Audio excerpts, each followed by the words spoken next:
আমি একটা মেমোরি কিনেছিলাম, যে মেমোরি কেনার পরে মাত্র 7 দিন আমি ইউজ করেছি, তারপরে আমার মেমোরিটি হঠাৎ করে শো করে না আমার মোবাইলে।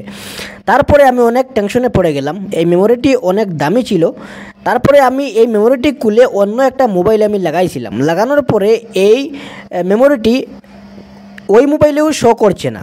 তারপরে কি করব, টেনশনের মধ্যে পড়ে গেলাম। তারপরে আমি ইউটিউবে অনেক ভিডিও খোঁজাখুঁজি করলাম, তারপরে একজন ভাইয়ের ভিডিও দেখলাম, দেখার পরে একটা সেটিং করলাম, যে সেটিং ওনার দেখানো মতো একটা সেটিং করলাম। সেটিং করার সাথে সাথে আমার এসডি কার্ড শো হয়ে গেছে।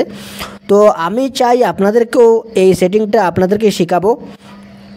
দেখতে পাচ্ছেন বন্ধুরা, বর্তমানে এই যে আমার ফাইলে যদি আমি আসি, তাহলে এখানে দেখতে পাচ্ছেন আপনারা স্টোরেজ শুধু লেখা আছে, মানে যেটাকে ফোন মেমোরি বলা হয়, ঠিক আছে, ইন্টারনাল মেমোরি যেটাকে বলা হয়, সেটা এখানে শুধু শো করছে। কিন্তু এই মোবাইলে বর্তমানে মেমোরি কার্ড লাগানো আছে, তারপরেও কিন্তু শো করছে না। তো আমি এখন আপনাদেরকে দেখাবো কিভাবে আপনারা শো করাবেন, যদিও আপনাদের মোবাইলে শো করছে না, ঠিক আছে। তো যাই হোক, প্রথমে আপনারা কি করবেন, আপনারা প্রথমে এখানে দেখতে পাচ্ছেন স্টোরেজ যে অপশন পাবেন একদম উপরে। যখন আপনারা ফাইল ম্যানেজারে আসবেন, আসার পরে এখানে যে স্টোরেজ অপশন দেখতে পাবেন, এই স্টোরেজ অপশনে আপনারা ক্লিক করে দিবেন, ঠিক আছে।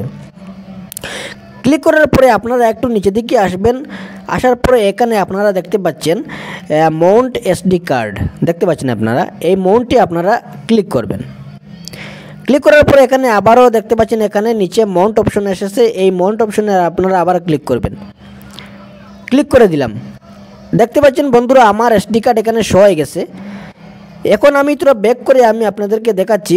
দেখতে পাচ্ছ বন্ধুরা এখানে এসডি কার্ড শো হয়ে গেছে, আপনারা দেখতে পাচ্ছেন। প্রথমে এখানে শুধু স্টোরেজ যে অপশন ছিল, সেটা মতলব ইন্টারনাল স্টোরেজ যেটা ছিল সেটা শো হয়েছিল, ওর এসডি কার্ড শো ছিল না। কিন্তু এখন বর্তমানে এখানে এসডি কার্ড শো হয়ে গেছে। তো আশা করি আপনারা এইভাবে আপনাদের এসডি কার্ড শো করাতে পারবেন। তো যদি ভিডিও ভালো লাগে একটা লাইক করে দিও, আর ইউটিউব চ্যানেলটি সাবস্ক্রাইব করে পাশে থাকবেন। ধন্যবাদ সবাইকে।